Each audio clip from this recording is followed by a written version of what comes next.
Carlos, who always verbally abuses and tries to control me, was caught cheating. During a trip with his mistress, they both got into an accident. When I went to visit, Carlos blurted out an unbelievable line with a straight face. "My husband is so cold. He'll never take care of me now that I'm paralyzed from the waist down." Then Carlos, brimming with confidence, proclaimed loudly, "Don't worry, Alice. I'll have Hannah take care of both of us." "What?" Carlos turned to me, clasping his hands together. "Please take care of us." "I'm asking you to." "Let Alice decide on the interior. You just need to quietly do as we say." "Carlos is strict with Hannah." "She's just a housekeeper after all." Their outrageous words ignited a deep anger within me. "Take care of you, you say? What are you even talking about? You didn't wash a single dish when I broke my arm. Why don't you ask your mistress?" I am Hannah Johnson, a 52-year-old homemaker. I live with my husband Carlos and his stepchild Percy. Carlos seemed hardworking and sincere when we dated, but after we married, he turned out to be a typical henpecked husband. I was confused, but Percy, who lost his mother at a young age, adored me like his real mother. The bond between Carlos, Percy, and me was so endearing that I couldn't break it, so I decided to wait and see, hoping that someday Carlos would change. The first time I felt something was off was 2 years after our marriage. When Percy entered 4th grade, I had more free time and thought about starting a job. Carlos, having attended a prestigious private university, planned to send Percy to prep school and tutoring since kindergarten. Many of my mom friends were considering prep schools for their kids too. Inspired by them, they began working to save for education costs, and I wanted to follow suit. Above all, staying at home, just doing housework and childcare, felt like I was cut off from society. Hey, Jane and Nancy started working part-time. Maybe I should apply too. If I work as a cashier at the supermarket, I could be home by afternoon. When I brought it up to Carlos, who had just returned from work, he inexplicably got angry. "Are you saying my salary isn't enough?" "I'm not saying that at all. You're a chief and earn a good salary for someone in your 40s, and I appreciate that. But if Percy wants to go to college, we'll need to save more." I couldn't understand why Carlos was getting angry. I tried to reason with him in a calm voice, not to be drawn into his agitation. "My salary should be enough to get by." "For now, yes, but if Percy wants to go to college far away or live alone, we won't have enough." "He wants to go to the same college I did." "That's because you've talked to him a lot about it. His feelings might change when he's in 9th grade. Plus, we need to save for retirement." Carlos frowned unhappily. "Do you, a housewife, want to live in luxury? I already let you go to the hair salon and buy clothes. You have plenty of freedom." "With your permission every time. Yes, I want more financial freedom." Carlos looked at me suspiciously. "Are you having an affair?" "No, I'm not," I retorted immediately. The conversation was veering off course. "We're talking about Percy's education funds, or do you just hate the idea of me working?" I asked, puzzled, and Carlos looked displeased. "Of course, it's like saying I can't provide for the family. People won't think well of me." "What era are you living in? No one thinks like that anymore. I'm healthy. We don't have small children or family members needing care. I get envious hearing mom friends starting work." "What happens in other houses is irrelevant." Carlos raised his voice, crossed his arms, and looked down at me smirking. "Someone as slow as you couldn't possibly do a job properly. You can't even do housework perfectly, let alone balance it with a job." "What? If I start working, of course I'd expect you, Carlos, to share in the household chores." Carlos shouted back. "What? I can't even relax at home. How much do you want to make me work? Are you a demon?" "I'm trying to balance work, housekeeping, and parenting. It's hard to do it all alone. That's why I need your help, at least on weekends." "The idea of making your husband do housework is wrong. The wife's job is to keep the house in order so the husband can focus on his work. And you can't even do that perfectly, yet you want to work? What are you thinking? Fine, never mind. I got fed up and ended the conversation.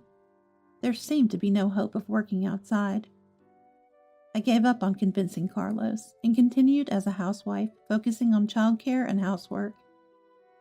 A few years later, when I went shopping by bike to the local supermarket, I swerved to avoid a cat that darted out from a corner and crashed into a lamppost. My right arm was in severe pain, so I abandoned shopping and went to the orthopedic clinic. It was a fracture with a recovery time of 1 month. Percy, now in 9th grade, saw my condition and looked troubled. Wow, that looks painful. I'll help with the housework as much as I can, Mom. You shouldn't overdo it. Thank you, that's a big help. However, Carlos's reaction was unexpected. He looked at my cast with an annoyance and blurted out, You can still make my lunch, right? Sorry, I can't grip a knife with my dominant hand injured. Did you buy lunch from the grocery store for a while? Breakfast will be frozen food for now. Carlos turned red with anger. A housewife who can't clean, cook, or take care of her husband? What's the point of having you around? I hate the idea of supporting a freeloader. But the doctor said I shouldn't move it too much. I'm sorry. Can you bear with it for just 1 month? When I acted apologetically, Carlos finally calmed his anger. It can't be helped. Kicking out an injured person would leave a bad taste. Be thankful for my kindness in keeping a useless person like you around. His arrogant words were frustrating, but I just smiled thinly and didn't argue. Then Carlos really just left me at home, not even bothering to wash a single dish he used. I managed to get by until the cast came off, with the help of the kind Percy. I kept quiet about my injury, even when my mother Molly called from home. I didn't want to worry her. Your aunt passed away. Come back home for a while to take care of some things. All right, but it's a 2-hour flight. I'll find some time to come back soon. I replied, and, after the cast was removed, I used visiting my mother as an excuse to return home. With college admission looming, Percy was studying hard every night at cram school and attending special lectures during holidays. I tried to support him within my capabilities, preparing stomach-friendly late-night meals and gathering information about his desired universities. One day before the holiday, Carlos came back from work and seemed unusually cheerful. Man, I've got a business trip during the holiday. It's really busy and troublesome. I immediately understood. It must be a trip with his mistress. For a few months, his overtime had increased suddenly. He started caring more about his appearance, and trips out of town became frequent. Recently, he even took his phone to the bathroom, which seemed odd. That's tough. Los Angeles? New Orleans? Seattle, but it's not for sightseeing. Don't expect any souvenirs. I won't be buying anything. Carlos becomes talkative when he lies.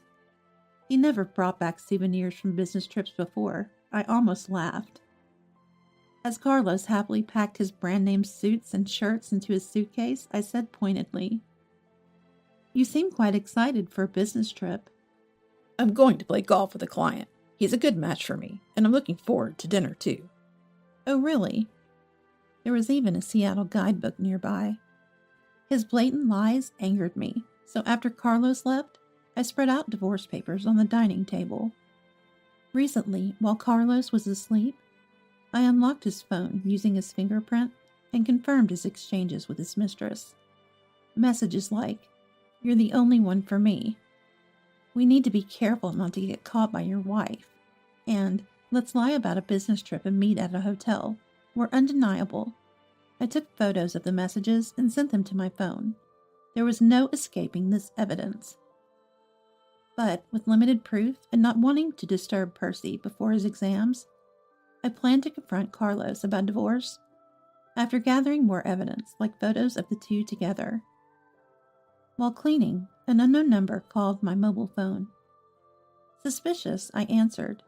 and it was from the emergency center of the city hospital. Are you Mrs. Johnson? Yes. Mr. Johnson has been in a car accident and is seriously injured. I held my breath in shock. His life isn't in danger, but he needs emergency surgery. Can you come immediately? I understand. I was surprised by how much I was shaken. Even though my love for him had faded, it seemed I still had feelings of concern for him. I quickly prepared things like change of clothes and toiletries for the hospital stay and rushed to the hospital. There, I was immediately guided to Carlos's side. Carlos was in a semi-conscious state and didn't seem to recognize me. Blood seeped through the gauze on his forehead, and one side of his face was swollen and dark red. Soon a doctor arrived and told me the shocking news. We did a CAT scan earlier, and Mr. Johnson has damaged his spinal cord. Even with surgery, there's a high likelihood he'll be paraplegic. What? Please proceed with the admission formalities immediately. Understood. As I stepped out into the hallway, a police officer was waiting. He wanted to hear about the accident, but the person who was in the car with Carlos and the person he collided with were both unable to speak. As the officer was leaving, I took a chance and asked, "What about the person who was with him?" It was a woman in her 30s. Ah, as I thought. Even though I expected it, I felt a slight shock. It must be his mistress. That night, Carlos underwent surgery to repair his spinal cord injury. While some functions were restored, he was left with lower body paralysis. I took care of the admission and attended the surgery, but after that, I couldn't bring myself to visit him and asked Percy to do it. However, there was a day when Percy couldn't go, so I packed Carlos's clothes in a bag and went to the hospital room. Carlos, whom I'd met for the first time in a month, seemed surprisingly cheerful. I was shocked because I thought he would be upset about being paralyzed. He had started rehabilitation and was expected to be discharged next month. That meant we needed to remodel the house.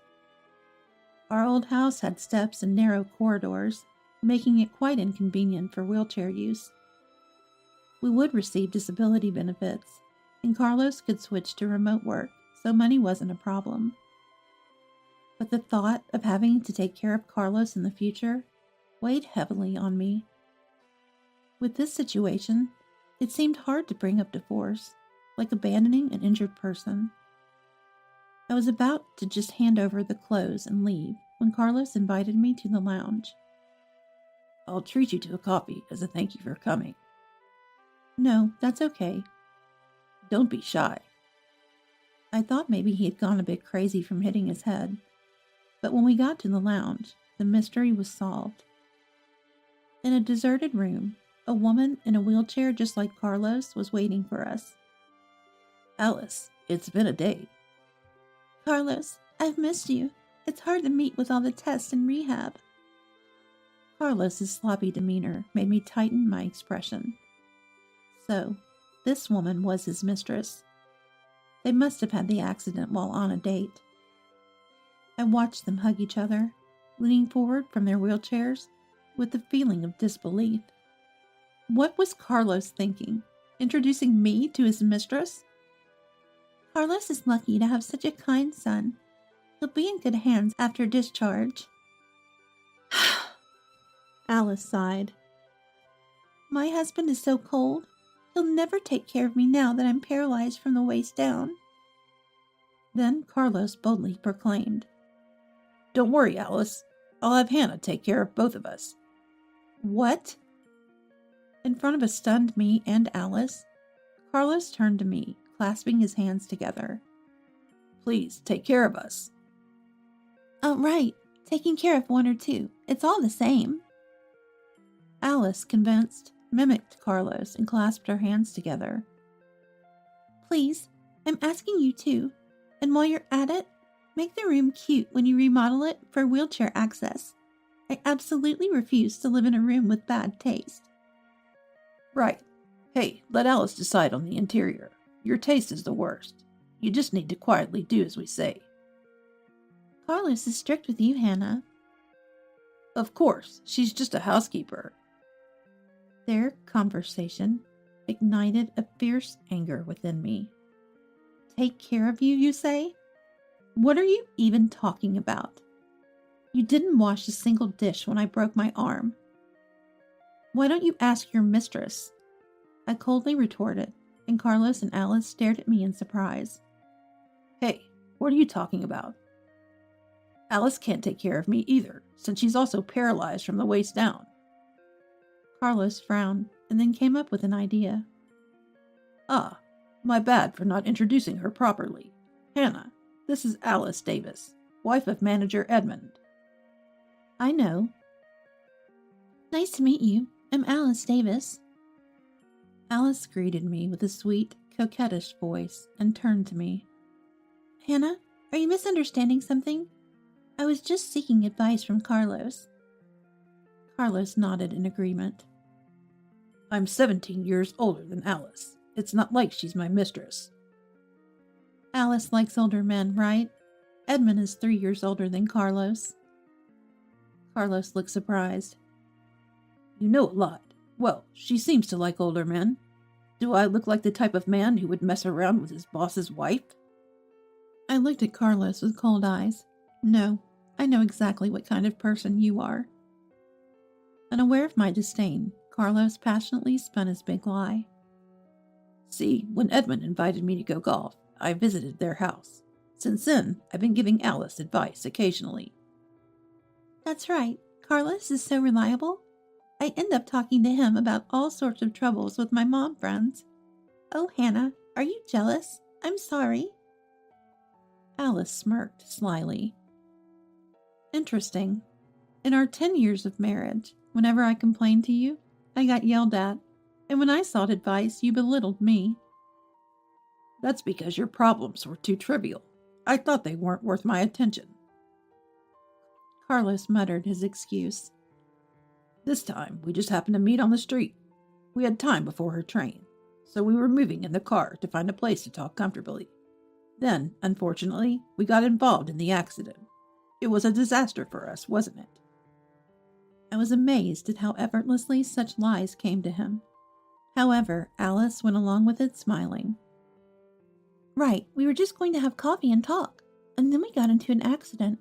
But if you're going to take care of us, I feel relieved. Alice gave me a flattering look. Don't make decisions on your own. I never said I would take care of you. I stated this clearly, and Alice responded with a mocking laugh in a low voice. But Hannah, you're taking care of Carlos's son, right? If you can care for a child not related by blood, surely you'd be happy to care for me, the wife of a manager.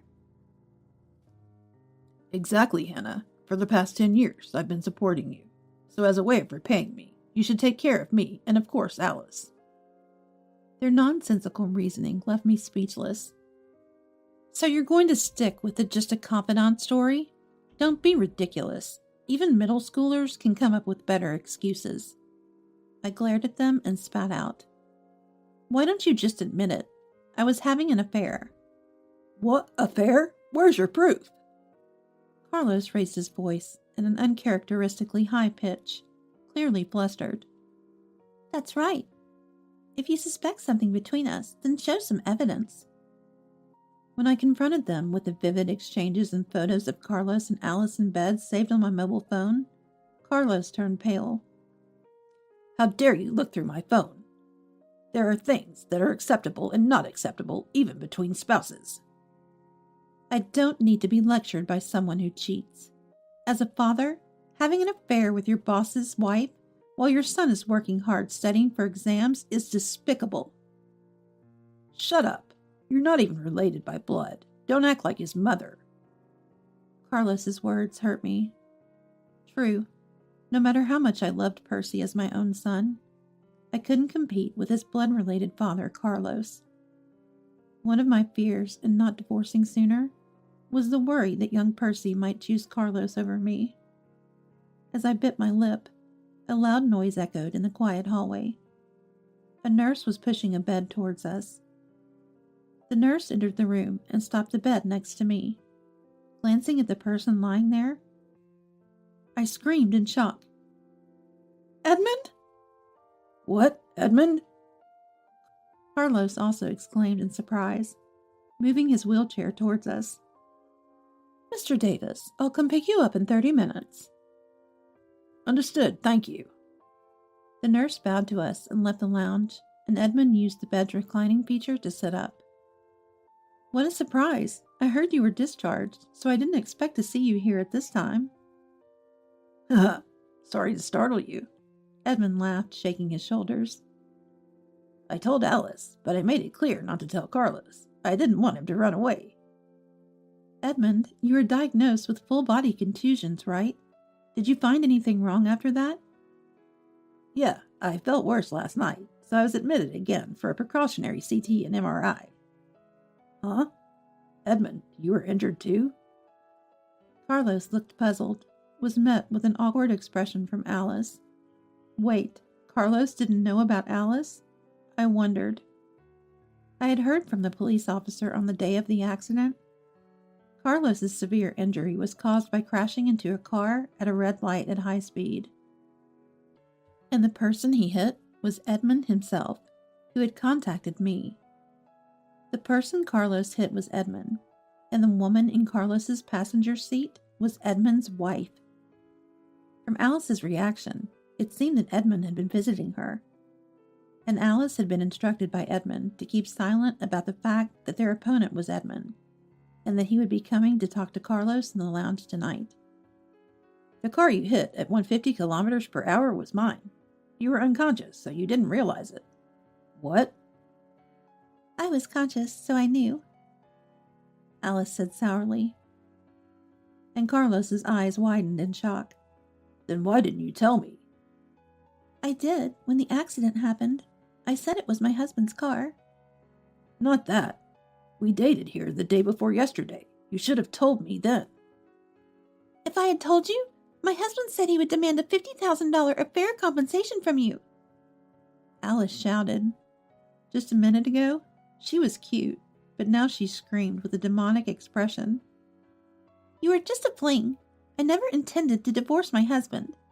But because of the accident, he found out, and now my body is like this. I'm still young, and my life is a mess. Divorce confirmed. It's all your fault. How are you going to take responsibility?" "Alice." Carlos looked at her with a frightened gaze. "Sorry, it's my fault. So I won't claim compensation for divorcing Alice, but of course I will from you. $50,000. Pay up." Edmund spread a wicked smile across his face. "And Carlos, your insurance had expired, right? You're going to compensate for our medical bills and the $200,000 BMW you destroyed, right?" "Of course you'll pay, right? I asked you to drive slowly, but you had to show off in speed, idiot." Alice attacked Carlos with a harsh tone. "And let me add, your endless bragging about your son is annoying." Alice contorted her face. "Talking about how he has the same elite potential as you, and how he'll succeed in middle school exams and go to a state university, it's all trivial.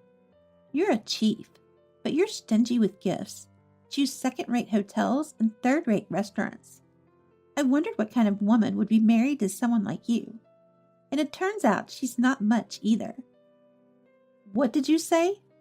"I don't want to be lectured by a woman who had an affair with this man," I immediately retorted. "He's just proud and drunk on the idea of being desirable to a manager's wife.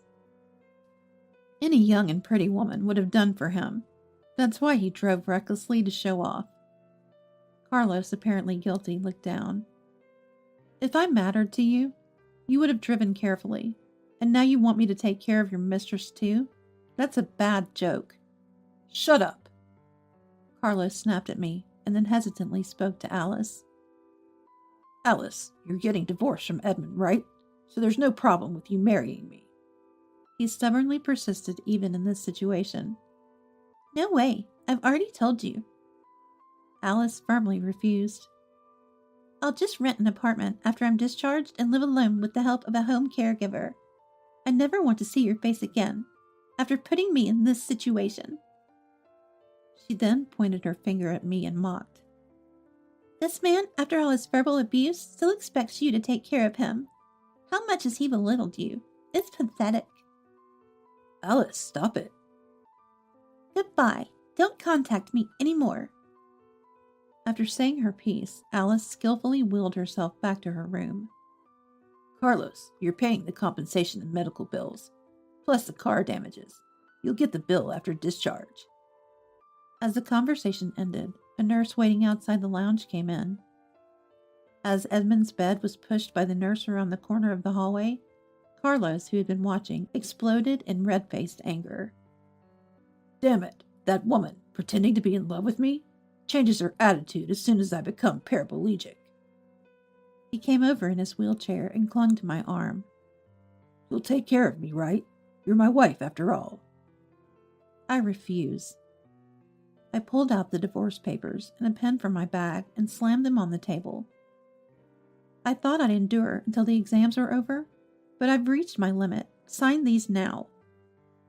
Carlos's eyes widened. Then he said desperately, You're really going to divorce me? After I've taken care of you for these 10 years? This is how you repay me? Who took care of whom? I countered Carlos. Do you remember what you said when I broke my arm? If you can't even take care of your husband, there's no point in you being here. I hate the idea of supporting a freeloader. Be grateful for my kindness in keeping you around. Even thinking about it now, those were horrible words. I let out all my pent-up frustration. You didn't even wash one plate you used, and now you want me to take care of you because you're paraplegic? Don't joke with me. Carlos grimaced. Your injury was your own carelessness. I don't have to cover for you. Well then, since your injury was also due to your carelessness, I don't have to take care of you either. Fine, I get it. I'll sign. Carlos signed the divorce papers in resignation. Don't come crying to me for a remarriage later. Yeah. Percy? What's wrong? Visiting hours are almost over. I was puzzled as Percy rushed into the lounge. Without answering, Percy ran to Carlos and raised his voice, which was unusual for him. Dad, the college entrance funds are gone. Do you know anything about it? Yeah, I used them. I was speechless at Carlos's nonchalant admission. Percy's gentle face turned into one of anger. Are you serious? It's crazy to take money from someone else's savings. Did you spend it on your mistress? I asked incredulously, and Carlos admitted it easily. Yeah, what's wrong with a parent using their child's money? Both Percy and I stared at Carlos in disbelief. Do you realize what you've done? I can do whatever I want. I'm the father. Carlos smirked, and I felt disgusted. How are you going to live without me? Do you think any company will hire a 52-year-old housewife? Wait, Dad, didn't you know? Percy said with a hint of disbelief. Mom inherited $1 million from the aunt who passed away recently. Huh? What? Percy, it's too early to tell. I said with a laugh. Well, that's the situation. Oh, but I'll still claim the compensation, so make sure you pay it. Fine. Percy, I'm counting on you when I get discharged. Carlos, trying to hide his shock, smiled at Percy. Even if we're divorced, the bond between parent and child remains. You'll take care of me for the rest of my life. No way. You used up my money and still ask for my help? What kind of nerve do you have? Percy smiled coldly. Besides, I'm going to a university far away. What? You're supposed to go to my alma mater. I changed my course a long time ago. I tried to tell you, but you were too busy to listen. No, Percy. He was too busy flirting with his mistress. Right. In the end, the family didn't matter to him. That's not true, Carlos exclaimed in panic. I've always cared for you guys. Sure, I had an affair and spent the savings on that woman. But you're the most important to me. I've worked hard and given all my salary to Hannah." "That's expected. Nothing to brag about," Percy stated firmly. "I've always hated how you treated Mom harshly since I was a kid." "Really? I didn't know." "Of course. I prefer my parents to get along. In my friends' houses, everyone does dishes and cooking, but at home, you'd boast. Mom loved me. It was not even her blood, and I loved her back. Why did you treat her so badly, Dad? Didn't you marry her because you loved her?" "Percy." "I saved most of my part-time earnings, and you just used them up. And now asked to be taken care of? You've always been cold to Mom, too. It's unbelievable." "Percy, did you really think that about me?" Carlos looked shaken. "Weren't we always close, you and I? You like me more than a mother who's not even blood related, right?" "Even if we are blood related, I don't need a father like you. Mom's enough. I know it's tough with your condition, but I don't want anything to do with you anymore. You'll have to manage on your own." "That's right. You lack too much awareness as a parent. It's sad to be disowned by your own son." Leaving a stunned Carlos in the lounge, Percy and I headed home together. Carlos, who had frivolously cheated with his boss's wife, was now divorced by me, abandoned by Percy, and left utterly alone. Additionally, he was burdened with the vast debt of paying Edmund's compensation, medical bills, the cost of the BMW, and reimbursing Percy's college fund. After his discharge, Carlos, overwhelmed by his debts, went to Edmund's house to apologize and beg to keep his job. Thanks to Edmund's leniency, Carlos wasn't demoted and resumed work remotely, but the rumor of his affair with Edmund's wife spread quickly. He was gossiped about whenever he went to the office and eventually found it unbearable, leading to his resignation. Carlos, having lost his job, asked his relatives for money. Initially, they sympathized with him, but after learning he had spent Percy's college preparation funds, they criticized him. Eventually, Carlos's brother-in-law, known for his strictness, took him in, intending to re-educate him. Alice, divorced and kicked out of her home, rented an apartment from a relative and started living alone. She reluctantly began working on a computer, relying on home caregivers during the day. However, due to her difficult personality, she constantly quarreled with them. Eventually, only the harsh and blunt caregivers would come, and Alice reportedly spends her days being scolded and crying. I, finally free from Carlos, used the inheritance from my aunt and the compensation from Alice to fund Percy's college. With the remaining money, I bought a condominium and am enjoying life alone. Without anyone to complain about my housekeeping or worry about others' opinions, I've also resumed part-time work after 10 years. My days are busy but fulfilling. Recently, Carlos sent me an incredulous message. "Hey, you must be lonely without me, right? Should I come to see you? I've taken care of you all these years. You owe me gratitude money." I refused his persistent requests, but he must have asked Percy for my address, as he eventually showed up in a taxi outside my condominium, loitering around. I called the police and he was arrested. In the end, it was just a filing of charges, but it turned out he had been loitering around Alice's apartment too. The brother-in-law, furious when he came to pick up Carlos from the police station, placed Carlos under house arrest. Carlos now spends his days working on a computer from early morning to late at night, tirelessly repaying his debts. Percy, taking his father as an example of what not to be, is diligently studying and enjoying his university life. Though not related by blood, Percy is like a son to me. I look forward to warmly watching his continued growth.